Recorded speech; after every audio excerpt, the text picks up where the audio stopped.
Hello दोस्तों, नमस्कार। स्वागत है आप सबका मेरे इस यूट्यूब चैनल पर। मैं नीतीश चौधरी आप सभी का स्वागत करता हूं। दोस्तों, नाम तो आपको सबको पता ही होगा यूट्यूब चैनल का। जब आप आ ही गए हैं यूट्यूब चैनल पे तो नाम तो बिल्कुल पता होगा। और साथ ही साथ आपको काम करना है, चैनल को सब्सक्राइब करना है, बेल आइकन को प्रेस करना है और शेयर करना है। ठीक है। यदि आपको कोई भी समस्या हो तो आप कमेंट कर सकते हैं। ठीक। तो हमारी जो टॉपिक चल रहा था, जो हमारा वो था द्विघात समीकरण वाला। ठीक है। जो कि ये प्रश्नावली 4 थी। 4 की जो एक्सरसाइज है वो है 4.2, मतलब 4.2। और क्लास टेंथ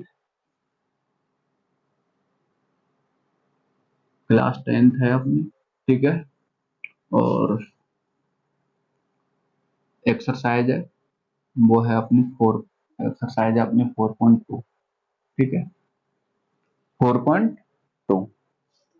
दोस्तों, आपने द्विघात समीकरण तो देख लिए होंगे, उनको कैसे, मतलब कौन सा द्विघात समीकरण है या नहीं है, वो 4.1 में आपको उसके बारे में अवगत करा दिया था। आज हम देखेंगे द्विघात समीकरण का हल कैसे प्राप्त करते हैं।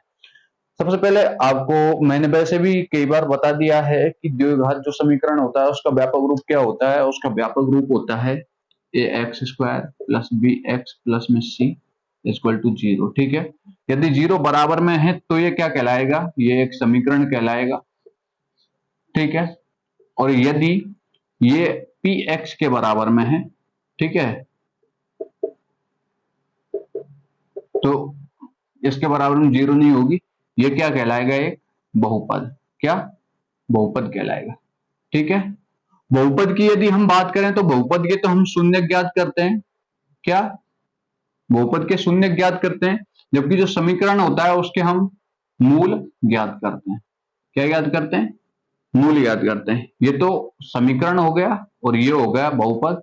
ठीक है। बहुपद के शून्य ज्ञात करते हैं हम, और जो समीकरण होता है उसके हम मूल ज्ञात करते हैं।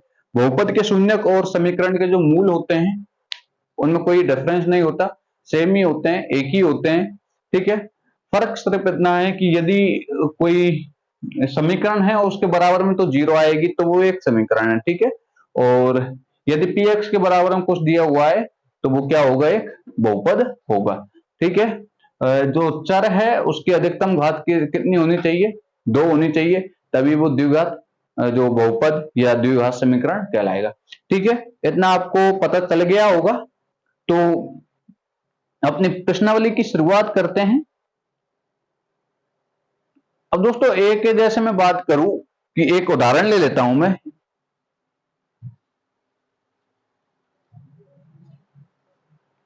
एक उदाहरण ले लिया, जैसे मैंने लिया कि 2x² माइनस 5x और प्लस में 3 इक्वल टू 0। ठीक है।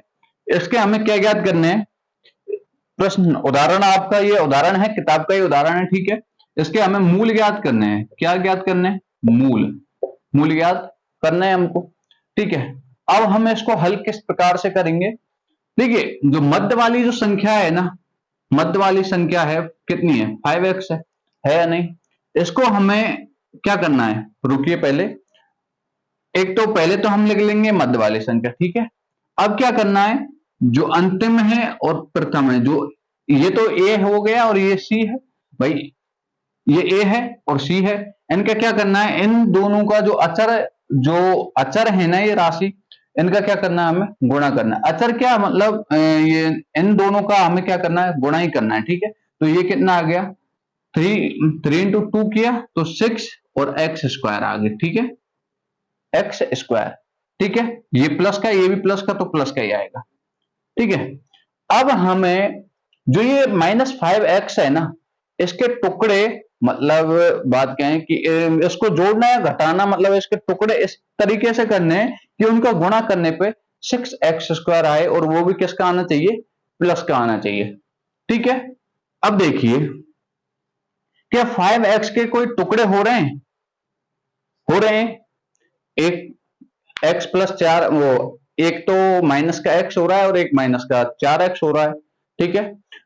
भाई एक तो x हो रहा है और एक माइनस का 4x हो रहा है। जब यदि हम इनको जोड़ते हैं तो क्या आएगा, क्या आएगा इनका, इनका आ जाएगा माइनस का 5x आ जाएगा। लेकिन जब हम इन दोनों का गुणा करते हैं तो कितना आ रहा है, तब इनका आ रहा है 4x²। भाई माइनस गुणा माइनस प्लस हो गए और x का गुणा इससे किया तो कितना आ गया 4x²। लेकिन क्या ये इसके बराबर है, अरे 6x² के बराबर है क्या, नहीं है ना।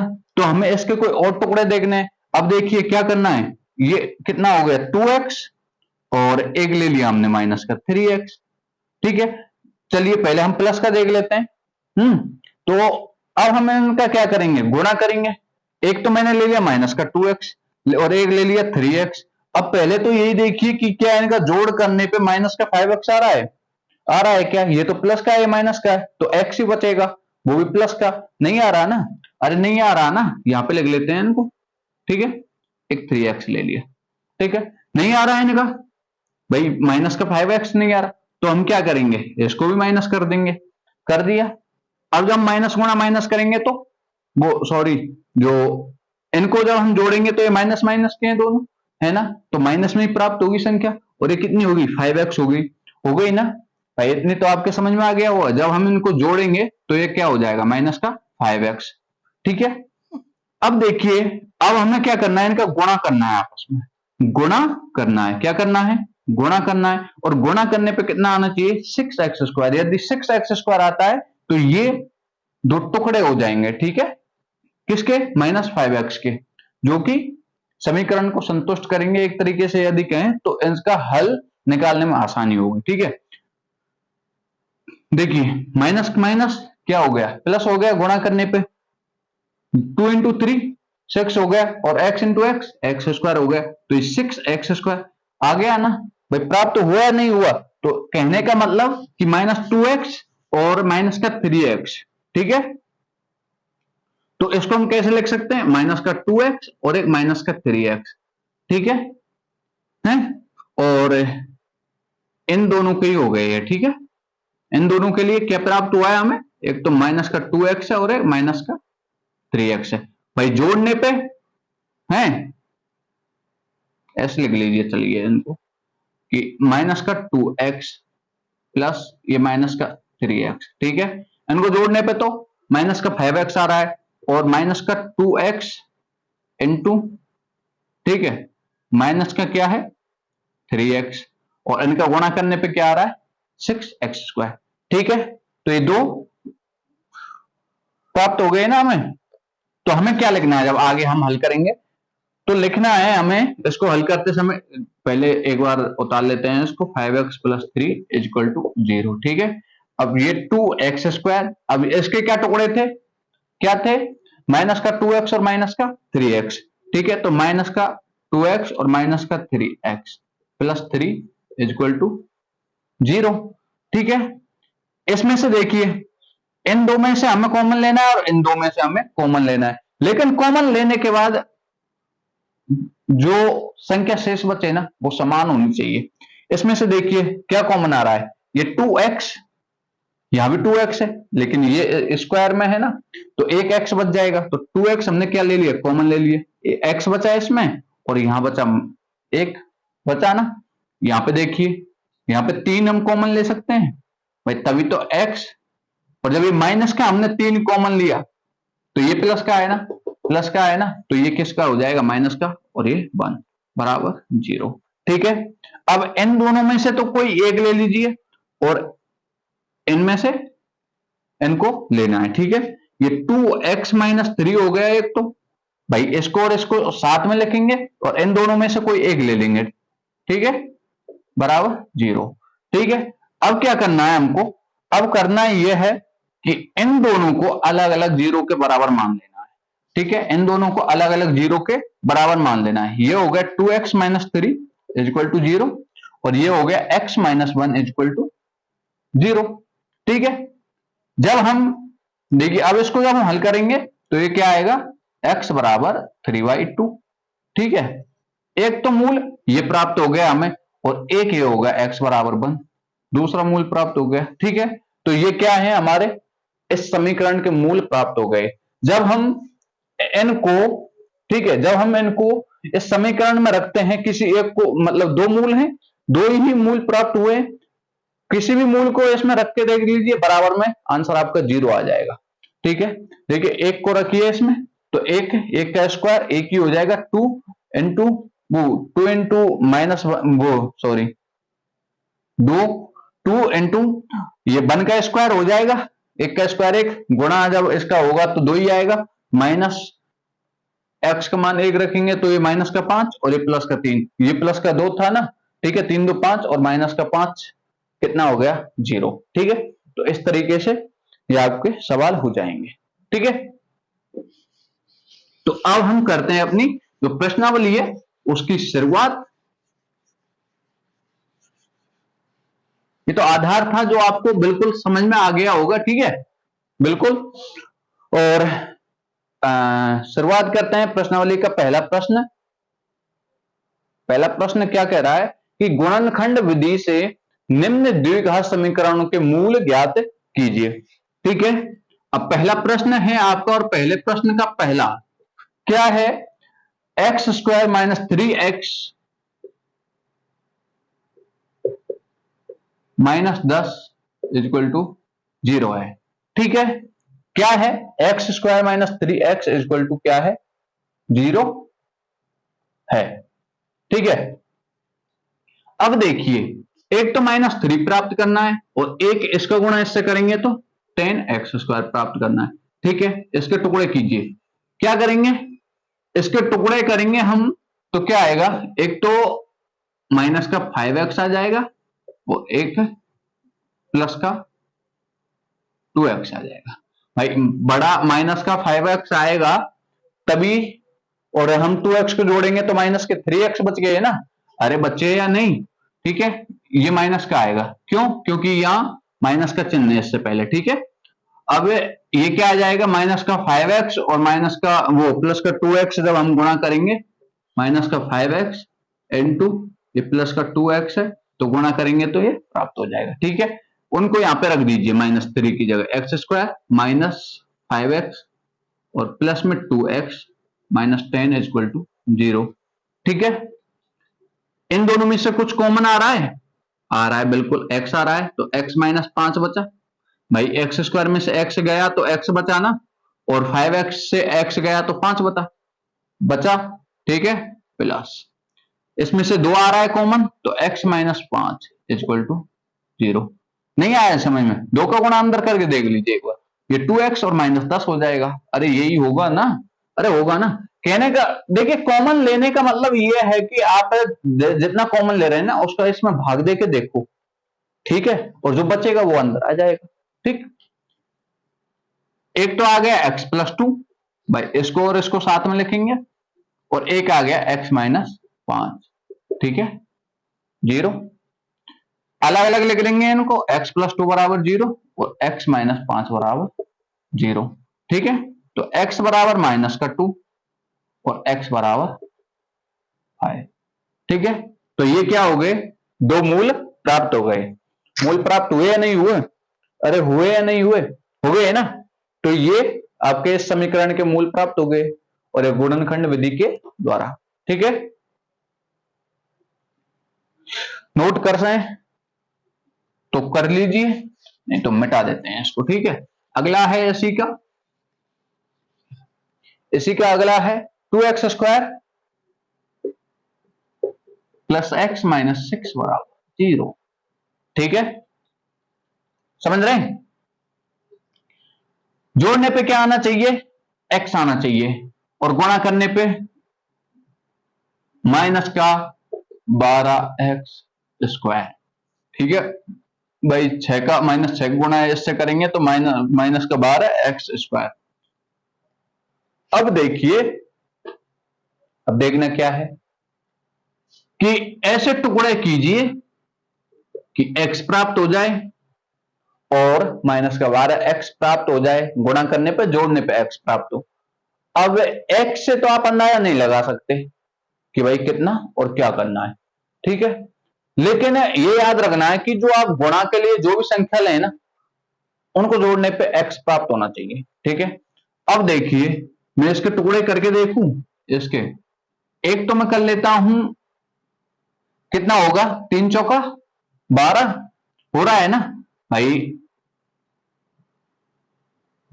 ऐसे कर लीजिए आप, ये 12 है, 2 का भाग दीजिए 6 बार, ये 2 का 3 बार और ये 3, ठीक है, 2 दूनी 4 और एक 3, ठीक है, एक तो 4 हो गया और एक गुणा 3, ठीक है। अब 3 गुणा 4 करेंगे या 4 गुणा 3 करेंगे तो 12 आ रहा है ना, आ रहा है, लेकिन अब हमें चिन्हों का याद रखना है कि एक इनमें से कोई माइनस की होनी चाहिए ताकि यहां माइनस प्राप्त हो, यदि दोनों को माइनस की कर देंगे तो क्या होगा, ये प्लस की प्राप्त होगी, ठीक है। तो 3 और 4 हो रहा है इसका, ठीक है। तो करना क्या है कि जो बड़ी वाली संख्या है उसको तो रख देना है प्लस में, ठीक है, और छोटी वाली संख्या है उसको रख देना है माइनस में, ताकि ये प्लस का एक्स प्राप्त हो, ठीक है। तो ये 4x माइनस 3x, ठीक है, 2x square plus 4x minus 3x minus 6 equal to 0।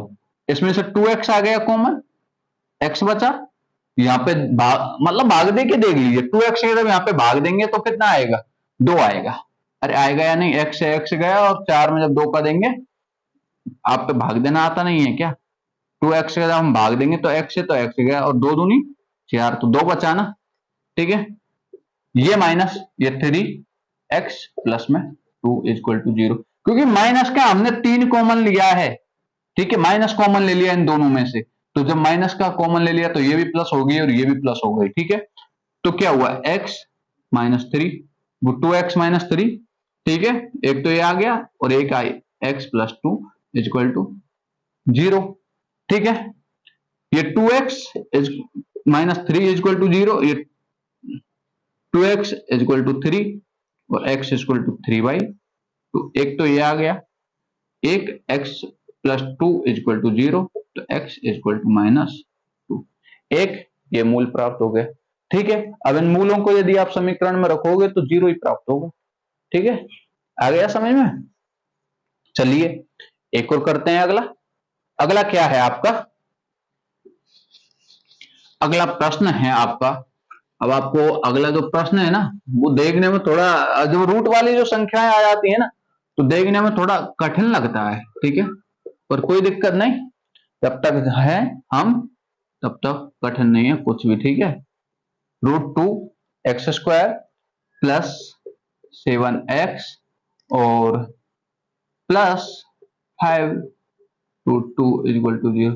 आपको पता है जब हम भी पढ़ते थे ना तो हम भी इन रूटों को देख के ना ऐसे डर जाते थे पहले, हैं क्यों, क्योंकि ऐसे अजीब सा लगता था यार, ये कहां से ये रूट आ गया, कैसे होगा कैसे नहीं होगा। सही है आपकी भी जो मतलब क्या बोलते हैं कि हाँ जो भी है, मतलब आपका हताश होना, हताश तो नहीं कह सकते, आपका थोड़ा सा स्वाभाविक रूप से थोड़ा सा डरना कि यार ये सवाल कैसे होगा, तो पर देख के इनको घबराना नहीं है बिल्कुल भी, जो तरीका है ना उसी तरीके से करते जाओ, सवाल हो जाएगा, कोई दिक्कत नहीं है, ठीक है।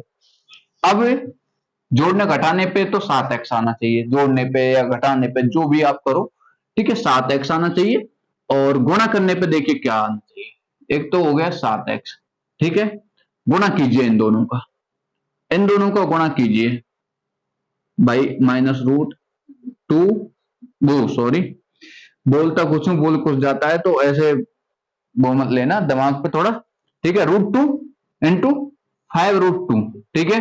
अब √2 इंटू √2 करेंगे तो 2 हो जाएगा, ठीक है, 2 आएगा, और 5 है ये साथ में, 5 इंटू 2 करेंगे तो 10 आ जाएगा भाई। यदि मैं इसको कहूं कि आप 5 इंटू √2 ऐसे भी तो लिख सकता हूं ना, मैं लिख सकता हूं √2 इंटू √2 2 इंटू 5 क्या आ जाएगा, 10 आ जाएगा, ठीक है।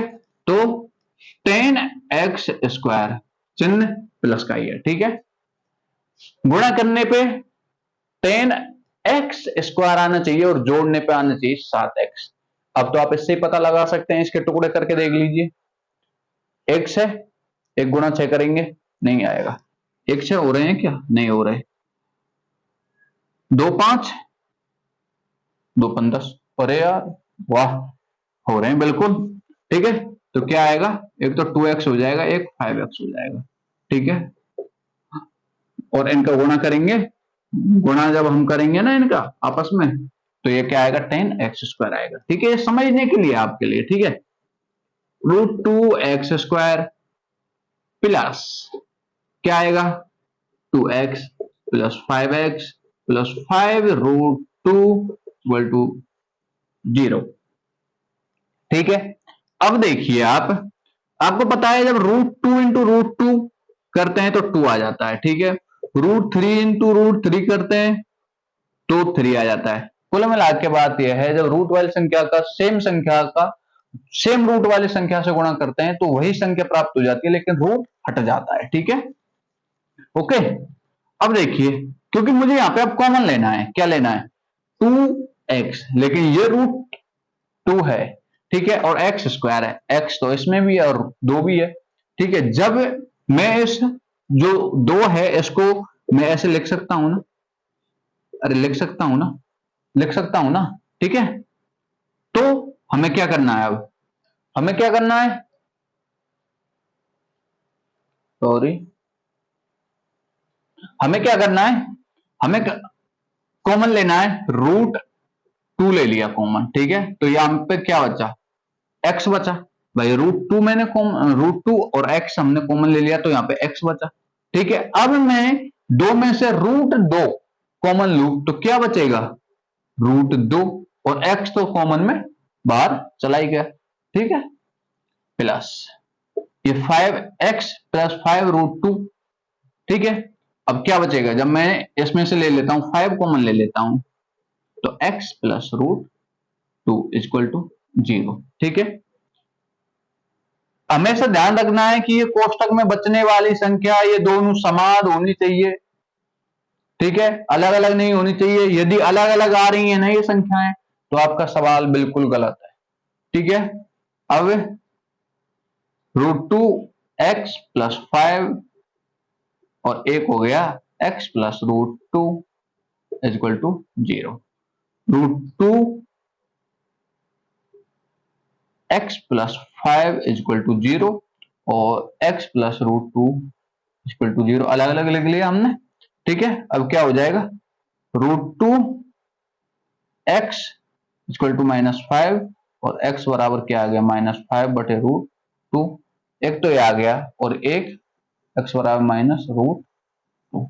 ठीक है, ये दो आपके मूल प्राप्त हो गए बड़े ही आसानी से, बड़े स्पष्ट शब्दों में, और कोई टेंशन की बात वैसे तो नहीं होनी चाहिए। ठीक है, पढ़ाई पे ध्यान रखें, फोकस रखें अपनी क्लास पे, और जब भी आप अपने क्लास लेने बैठें तो अपनी नोटबुक, ठीक है, साथ में लेके बैठें, अपनी किताब बिल्कुल साथ में लेके बैठें।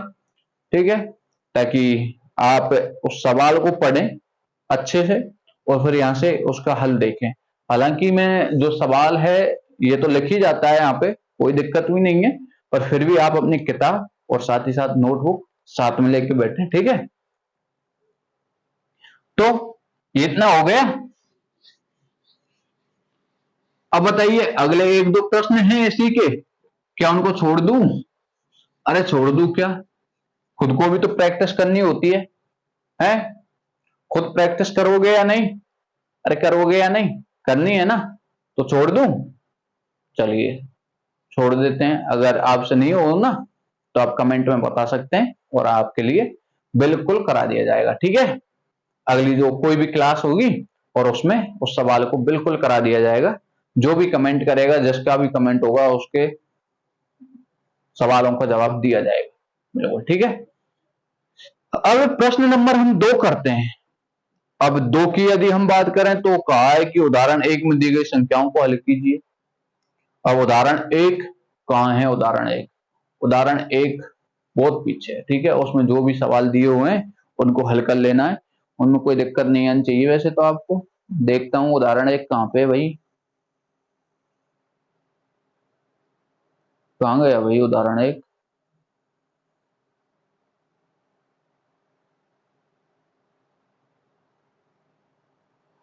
अरे कहा है उदाहरण 1 में, क्या कहा है, प्रश्न नंबर 2 है आपका, और उसमें कहा है उदाहरण 1 को हल करना है, उदाहरण 1 में दिए हैं। ठीक है, उदाहरण 1 में क्या कहा है, पहला प्रश्न देखिए आप, उदाहरण 1 निकाल लेना। ठीक है, जॉन और जीवंती दोनों के पास कुल मिलाकर 45 कंचे हैं। ठीक है, दोनों 5-5 कंचे खो देते हैं। ठीक है, अब उनके पास कंचों की संख्या का गुणनफल कितना है, 124 है। हम जानना चाहेंगे कि आरंभ में उनके पास कितने कंचे थे। ठीक है, क्या कहा है कि जॉन और जीवंती के पास कुल मिलाकर 45 कंचे थे। ठीक है, तो माना कि जॉन के पास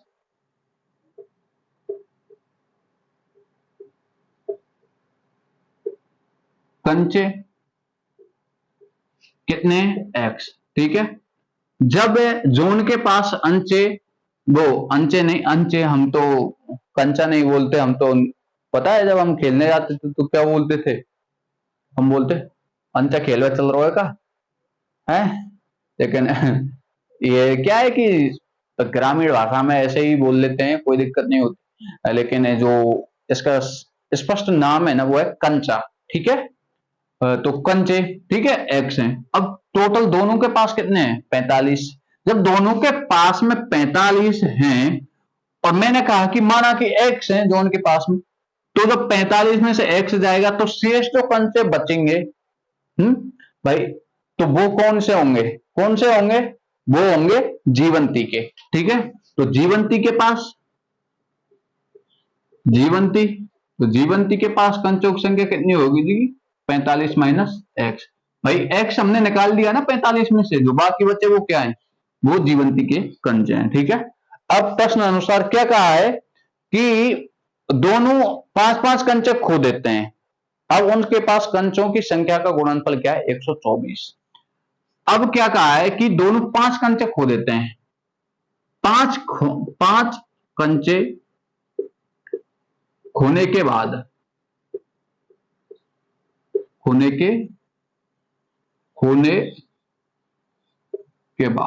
ठीक है, 5 कंचा खोने के बाद जॉन के पास में कंचे कितने हैं, x माइनस 5। भाई x कंचे थे, उसने 5 कंचे खो दिए, इसका मतलब 5 कंचे कम हो गए।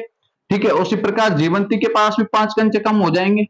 ठीक है, तो उसके पास कितने थे, 45 माइनस एक्स थे पहले, और 5 और कम हो गए। इसका मतलब कितने हो गए उसके पास में, 45 में 5 गए तो 40, तो 40 माइनस एक्स हो गए। ठीक है, अब क्या कहा है कि उन कंचों की संख्या का गुणनफल, कौन सी कंचे, जो 5 कंचा खोने के बाद जो कंचा बचे हैं ना उनका गुणनफल। ठीक है, उनका गुणनफल।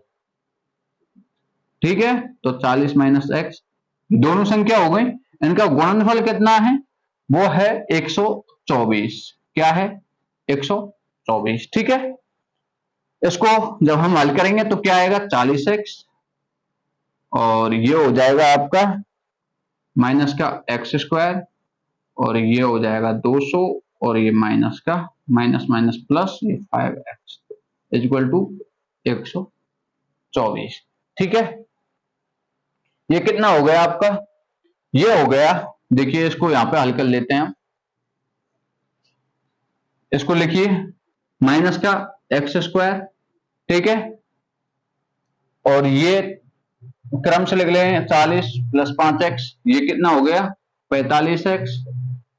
ठीक है, 45x हो गया, ये माइनस का 200 है, ये 124 है प्लस का, उधर ये जब इधर आएगा तो ये कितना हो जाएगा, ये प्लस का, वो सॉरी ये भी माइनस का हो जाएगा, तो 324। ठीक है, इक्वल टू 0। ये आपका क्या हो गया, एक समीकरण प्राप्त हो गया। क्या, एक समीकरण प्राप्त हो गया, द्विघात समीकरण प्राप्त हो गया। ठीक है, इतना हो गया। अब हमें क्या करना है, देखिए ये माइनस का है, कोई दिक्कत नहीं है, घबराने की बात नहीं है। यदि आप माइनस नहीं रखना चाहते तो आप क्या करें, माइनस कॉमन ले लीजिए, और एक्स स्क्वायर प्लस 45, फिर ये प्लस नहीं आएगा, जो चिन्ह है अंदर वाले वो बदल जाएंगे। ये माइनस का हो गया 45x, और ये हो जाएगा प्लस का 324। ठीक है, इक्वल टू 0। जब माइनस का भाग इधर जाएगा तो ये हट जाएगा। ठीक है, तो इसको हम ऐसे लिख सकते हैं, माइनस हमने कॉमन ले लिया। ठीक है, अब वही वाली बात है, अब क्या करना है हमें, क्या करना है, अरे क्या करना है, समीकरण को हल कर दीजिए, समीकरण को हल कर दीजिए। अब क्या आएंगे इनके, क्या आएगा, जोड़ने पे तो आना चाहिए 45, ठीक है, और गुणा करने पे आना चाहिए 24।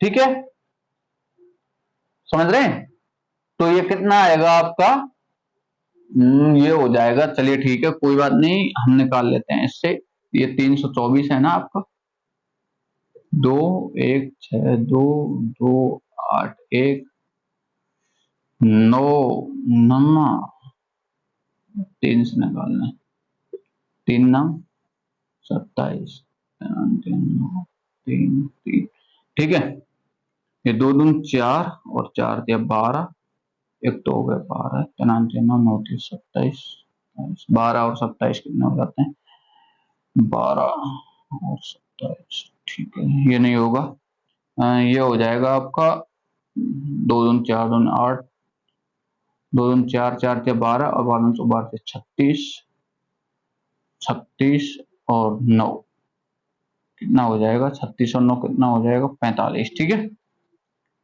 तो इसके जो टुकड़े होंगे वो हो जाएंगे 36 और 9।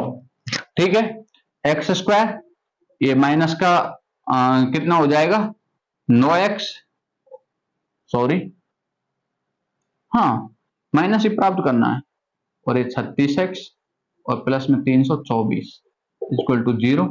ठीक है, x माइनस 9 और ये हो जाएगा 36, तो x माइनस 9, ठीक है, इक्वल टू 0, तो ये x माइनस 3 और ये हो जाएगा x माइनस, वो 3 नहीं है 36, ठीक है, इक्वल टू 0। ठीक है, x इक्वल टू कितना, चलिए डायरेक्ट लिख दूं क्या, चलो कोई बात नहीं, नहीं लिखते हैं, x माइनस 9 इक्वल टू 0। ठीक है, x बराबर ये आ गया 36 और एक आ गया x बराबर 9। ठीक है, ठीक है, तो ये क्या हो गए, ये क्या हो गए, ये हो गई कंचों की संख्या। ठीक है, ये हो गई कंचों की संख्या।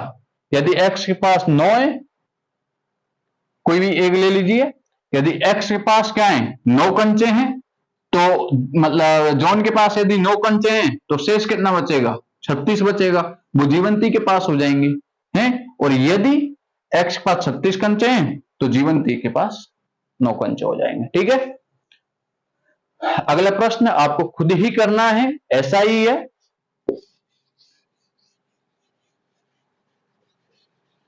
ये हो गए आपका उदाहरण 1 हो गया, और उदाहरण 1 में प्रश्न नंबर 2 का है ना, 4.2 का, उसमें कहा है उदाहरण 1। ठीक है, अब ऐसे ही कहा है, प्रश्न नंबर 2 क्या कह रहा है, देखते हैं पढ़ते हैं क्या कह रहा है, कि एक कुटीर उद्योग एक दिन में कुछ खिलौने निर्मित करता है, प्रत्येक खिलौने का मूल्य 55 रुपए में से एक दिन के निर्माण किए हुए खिलौनों की संख्या घटाने से प्राप्त संख्या के बराबर है।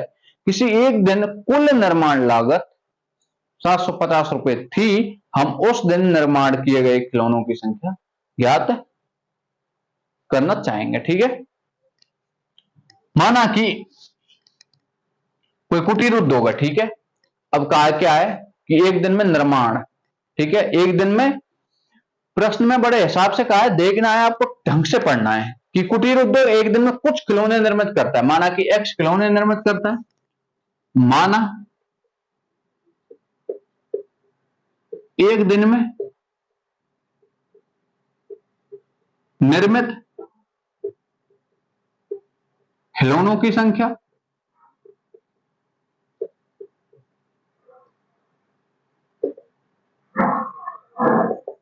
क्या है, x है, अरे x है ना। ठीक है, अब अगला क्या कहा है कि प्रत्येक खिलौने का मूल्य, ठीक है, तो प्रत्येक खिलौने का मूल्य क्या है, प्रत्येक खिलौने का मूल्य 55 में से, 55 रुपए में से एक दिन निर्माण किए गए खिलौनों की संख्या को घटाने से संख्या को घटाने से प्राप्त संख्या के बराबर है। ठीक है, तो खिलौनों का मूल्य, ये तो हो गई खिलौनों की संख्या। तो खिलौने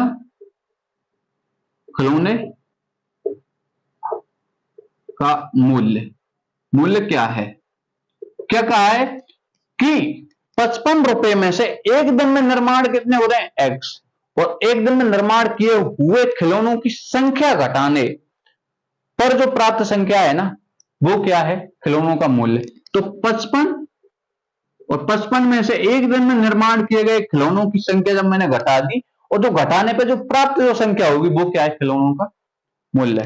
ठीक है, आई बात समझ में, आ गई होगी। ठीक है, अगला क्या कहा है फिर, एक दिन में कुल निर्मित लागत। अब जब लागत की बात की है तो देखिए प्रश्न अनुसार, अब प्रश्न क्या कह रहा है, प्रश्नानुसार, इतना तो कह दिया प्रश्न ने। ठीक है, अब प्रश्न क्या कह रहा है आगे कि लागत मूल्य, एक दिन में खिलौनों की लागत मूल्य। अब लागत मूल्य कब निकलेगी, मतलब ये जो एक्स है ये तो संख्या है और ये मूल्य है एक खिलौने का, वो सॉरी, एक दिन में खिलौनों की संख्या एक्स है और प्रत्येक खिलौने का मूल्य कितना है, 55 माइनस एक्स। जब हम इन दोनों का गुणा करेंगे, भाई आप एक चीज बताइए, एक खिलौना है, ठीक है, कंपनी कोई 10 खिलौने बना रही है, आप ही लगा लो, आप 10 खिलौने बना रहे हैं, ठीक है, और या फिर आप ऐसा मत करें, ऐसे समझो कि आपके पास मुर्गी है एक, ठीक है, और मुर्गी एक दिन में 10 अंडे दे रही है, ठीक है, तो वो तो हो गई संख्या, और एक अंडे की कीमत है आपकी 5 रुपए, ठीक है, तो एक दिन के कितने प्राप्त हुए, तो आप कहोगे कि 10 इंटू 5 50 हो गए। तो यही बात तो इसमें कही है कि एक दिन में कुल निर्माण लागत 750 है, ठीक है, तो मैं संख्या और मूल्य क्या ही तो गुणा करूंगा, तो x into 55 minus x equal to 750। जब हम इसको आगे हल करेंगे तो 55x minus x square equal to 750, ठीक है। अब ये x square minus 55x, sorry ये प्लस का है, और इसको इधर लेंगे तो ये 750, ठीक है, 750। एक्स माइनस हमने कॉमन ले लिया, कॉमन ले लिया तो ये चिन्ह बदल जाएंगे, ठीक है, तो आप इसको तो बिल्कुल हल कर सकते हैं, अरे कर लोगे ना, अरे करोगे या नहीं करोगे, है, कर लोगे, नहीं कर पाओगे, कर लोगे यार, कोई बात नहीं है, है जी। कितना हो जाएगा ये, बताइए बताइए,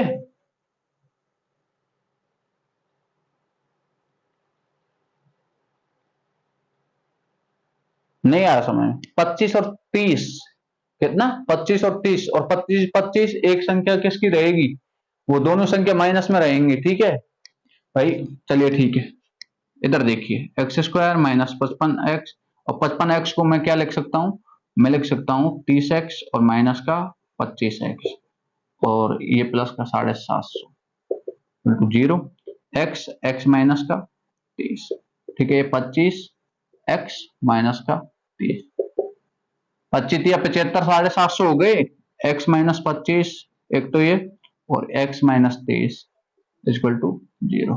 तो एक तो आ गया x बराबर 25, सीधा ही लिख दिया मैंने, और एक आ गया x बराबर 23, ठीक है, ठीक है, ठीक।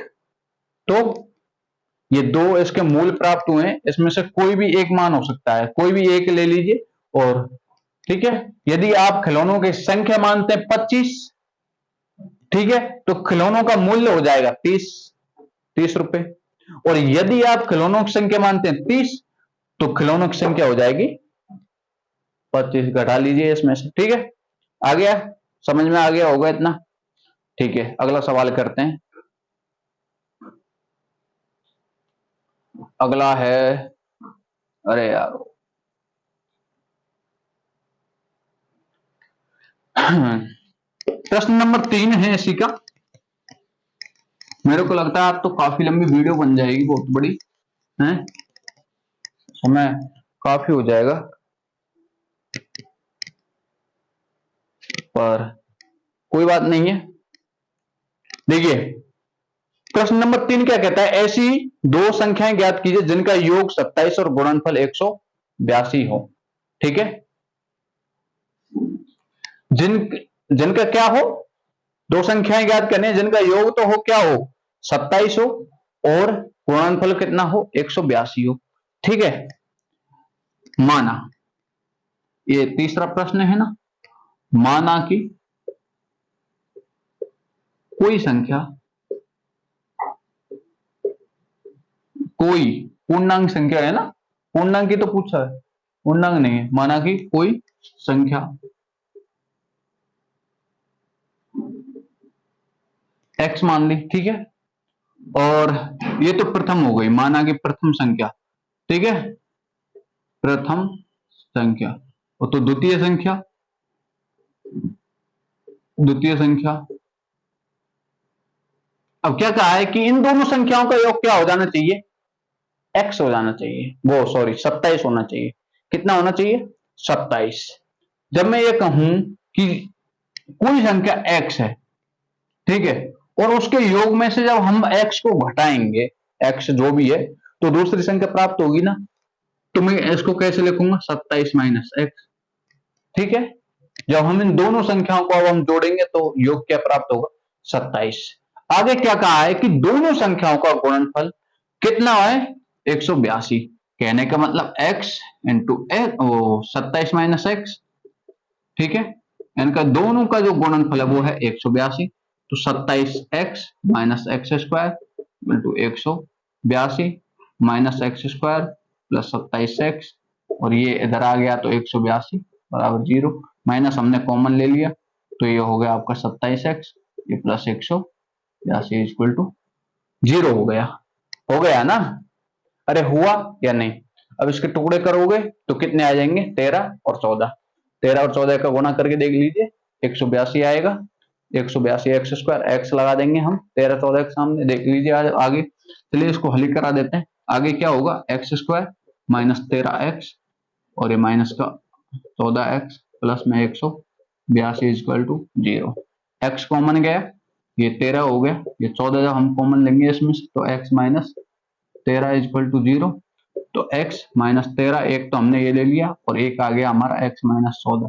ठीक है, इनको आगे पीछे लिखने से कोई फर्क नहीं पड़ेगा, पहले इनको इसको एक साथ ले लो, चाहे इसको पहले लिख लो चाहे इसको पहले लिख लो। ठीक है, कोई फर्क नहीं पड़ेगा। ठीक है, x बराबर, मैं सीधा इसके बराबर में 0 मान लिया तो x बराबर क्या आ गया 13 आ गया, और एक आ गया x बराबर 14। ठीक है, ठीक है, ये आपका आंसर आ गया। अगला है आपका कि अगला है दो क्रमागत धनात्मक पूर्णांक ज्ञात कीजिए जिनके वर्गों का योग 365 हो। ठीक, प्रश्न नंबर 4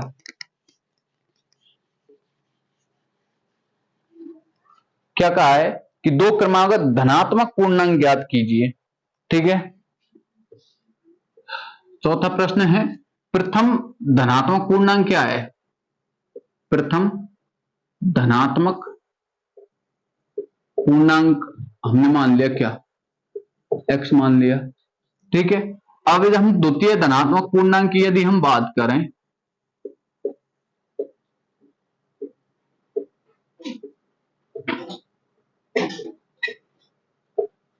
तो क्या होगा x प्लस 1, क्योंकि इसमें कहा है प्रश्न में कि क्रमागत।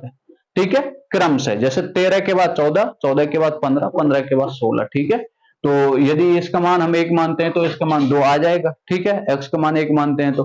ठीक है, तो ये क्रमागत हो गई। ठीक है, धनात्मक पूर्णांक ज्ञात कीजिए जिनके वर्गों का योग 365 है। अब प्रश्न क्या कह रहा है कि दोनों जो क्रमागत जो धनात्मक पूर्णांक है ना उसके वर्गों का योग, तो x पहला जो क्रमागत जो धनात्मक पूर्णांक है वो क्या है x square plus x plus 1 का स्क्वायर इक्वल टू क्या है वो है 365।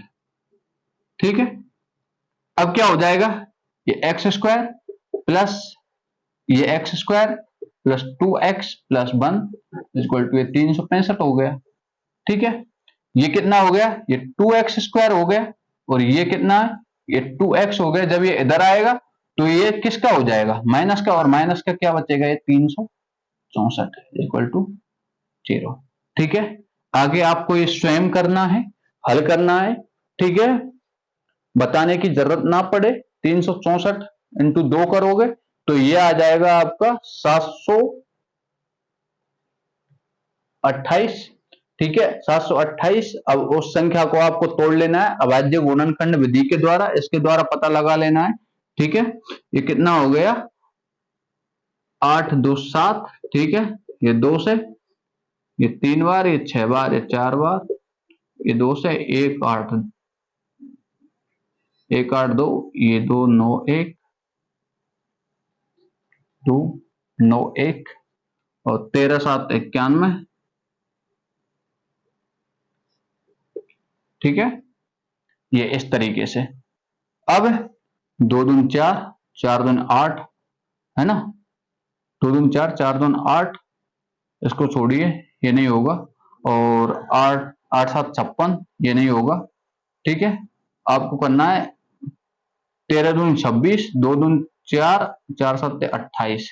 एक तो इसका 26 हो जाएगा भाई, 2 दून 4 और 4 7 28, एक तो 28 हो गया, और एक इसका 13 दूनी 26। ठीक है, एक 28 x हो जाएगा और एक 26 x हो जाएगा। ठीक है, 28 को पहले लिख देना। चलिए ठीक है, इतना मैं बता ही रहा हूं तो करा ही देता हूं ना, फिर आप ये कहोगे कि कराया ही नहीं। हाँ जी, ये हो गया आपका 2x² प्लस 28 का x माइनस का 26x, और ये माइनस का 324 इक्वल टू 0। ठीक है, बड़ी संख्या को पहले लिखना है और माइनस वाली जो संख्या है उसको बाद में, क्योंकि तभी आएगा प्लस का। ठीक है, 2x², इसमें कॉमन ले लिए, 2x क्या बचा, x प्लस 14।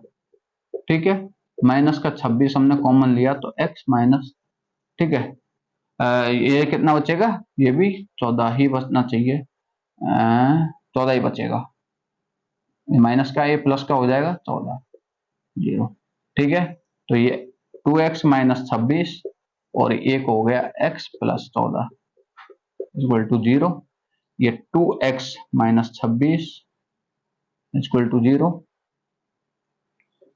x बराबर ये आ गया 13, हल कर लेना आप, और x बराबर ये आ गया 14। ठीक है, ये आपका आंसर आ गया। कोई दिक्कत किसी को, कोई भी दिक्कत, समस्या, तकलीफ और दुख दर्द पीड़ा चिंता कुछ भी हो बता देना, कमेंट में लिख देना। ठीक है, और वैसे भी झंडू बाम लगाओ इन सब के लिए तो है, सर दर्द, दुख दर्द पीड़ा, सोचना बंद कर दो अधिक, है जी, पढ़ने पे ध्यान दो। तो ये आपका प्रश्न नंबर 4 हो गया। प्रश्न नंबर 5 अगला, इसके दो प्रश्न और बचे हैं, एक तो प्रश्न नंबर 5 और एक 6। ठीक है,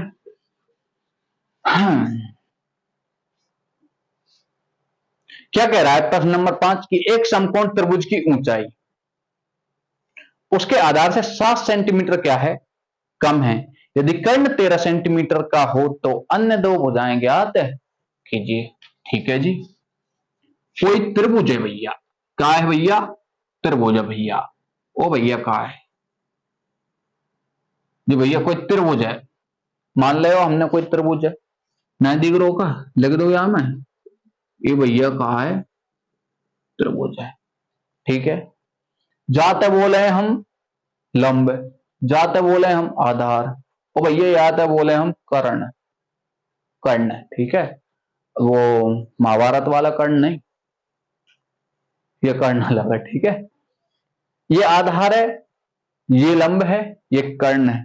ठीक है, अब क्या कहा है प्रश्न में कि त्रिभुज की ऊंचाई उसके आधार से 7 सेंटीमीटर कम है। माना कि आधार क्या है भैया x, और आधार से कितनी कम है, 7 सेंटीमीटर। तो जितना आधार है ना उससे कितनी कम है, 7 कम है।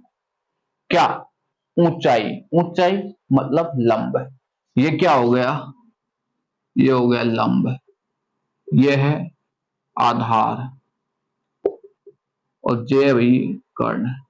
ठीक है, और कर्ण कितना दे रखा है, कर्ण दे रखा है आपको 13 सेंटीमीटर। कितना है, 13 सेंटीमीटर। ये भी सेंटीमीटर में आ जाएगा और ये भी सेंटीमीटर में। ठीक है, इतना आपके अभी यदि आपके डायग्राम समझ में आ गया ना तो कोई फिर तो दिक्कत है ही नहीं है जी। अब आपको पता होगा ये एक प्रमेय चलती है, पाइथागोरस प्रमेय। ठीक है, तो पाइथागोरस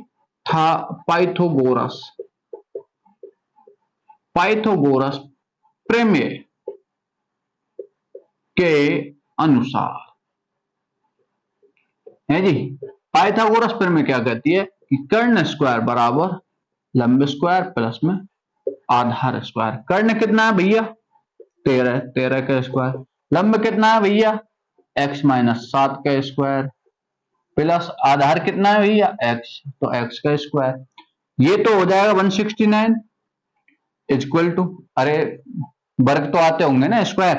ठीक है, ये हो जाएगा एक्स स्क्वायर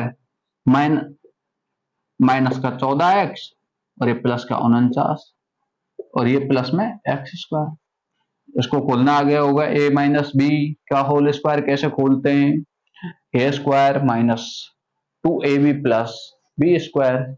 ठीक है, आगे देखिए ये हो गया 169 इक्वल टू ये एक्स स्क्वायर और एक्स स्क्वायर 2x स्क्वायर और ये हो गया माइनस का 14x। जब 49 है ये इधर आएगा तो ये कितना हो जाएगा भैया, ये हो जाएगा 120। ठीक है, अब इसको ऐसे लग लीजिए माइनस का 14x और जब ये इधर जाएगा ना तो ये 120 किसका हो जाएगा, माइनस का हो जाएगा।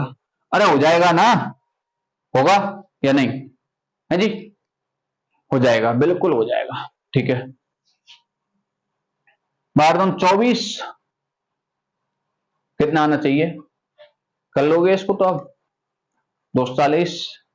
ठीक है, इसको हल कर लोगे बिल्कुल, इसके टुकड़े चलिए अब मैं नहीं बताता, आपको ही करने हैं। ठीक है, तो ये आपका सवाल यहां तक हो गया, आगे आप हल कर लेना बिल्कुल।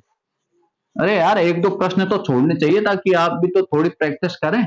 इन प्रश्नों को जब आप कर लेना एक बार, जब ये वीडियो देख लें तो आगे भी आपको हल करने हैं, इसको दोबारा से रिपीट मारना है एक बार ताकि आपके ये माइंड में बिल्कुल सेट हो जाए, आप भूले नहीं एक भी बार।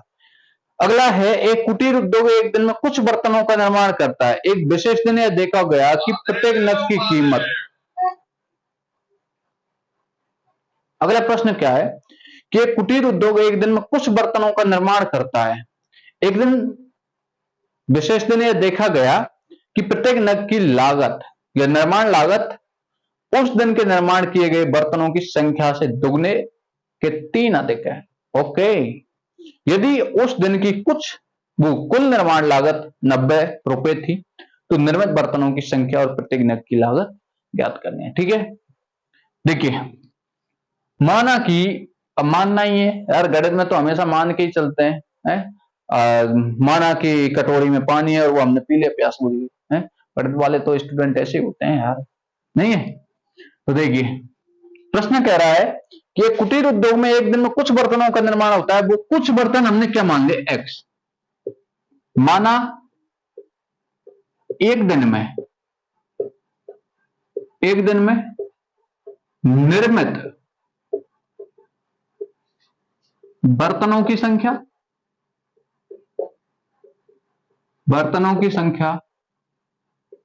का भैया एक्स है, वो भैया का है एक्स है। विशेष दिन यह देखा गया कि प्रत्येक नग के निर्माण की लागत उस दिन के निर्माण किए गए बर्तनों की संख्या के दुगने से 3 अधिक है। तो प्रत्येक नग की लागत, प्रत्येक नग की लागत बोल लो या कीमत बोल लो, ठीक है, बात बराबर है। उस दिन निर्माण किए गए बर्तनों की संख्या से दुगने। बर्तन निर्माण कितने हो रहे हैं एक दिन में, एक दिन में निर्माण हो रहे हैं एक्स, उसके दुगने से 3 अधिक है। ठीक है, 3 अधिक थी यदि उस दिन की कुल निर्माण लागत 90 थी। ठीक है, अब बताइए कुल निर्माण जब हम लागत निकालेंगे तो मैंने बताया ना वो अंडे वाला आपको उदाहरण दिया था, ठीक है, उसी तरीके से कि ये तो संख्या हो गई n2, ये लागत हो गई एक की, ठीक है। तो इतने तो क्या है, बर्तन है, और एक की संख्या, एक की जो कीमत है वो इतनी है, और टोटल कितनी है, 90, ठीक है। हल कर लीजिए, 2x² plus 3x equal to 90, ये 2x² प्लस 3x माइनस का 90 इक्वल टू 0, ओ भैया 0, ठीक है। समझ में आ गया होगा। आगे आपको स्वयं को हल करना है, ठीक है। इसके दो मूल प्राप्त हो जाएंगे, वही आपके नग की लागत और कीमत हो जाएगी। किसी एक को मानोगे तो वही, यदि एक मानोगे एक्स वाला कोई भी तो कीमत आ जाएगी, यदि दूसरा मानोगे तो और कीमत, ठीक है। तो आपको मैं उम्मीद और आशा कर रहा हूं कि आप सब लोगों के अच्छे से बिल्कुल समझ में आ गई होगी ये प्रश्नावली 4.2 एक्सरसाइज।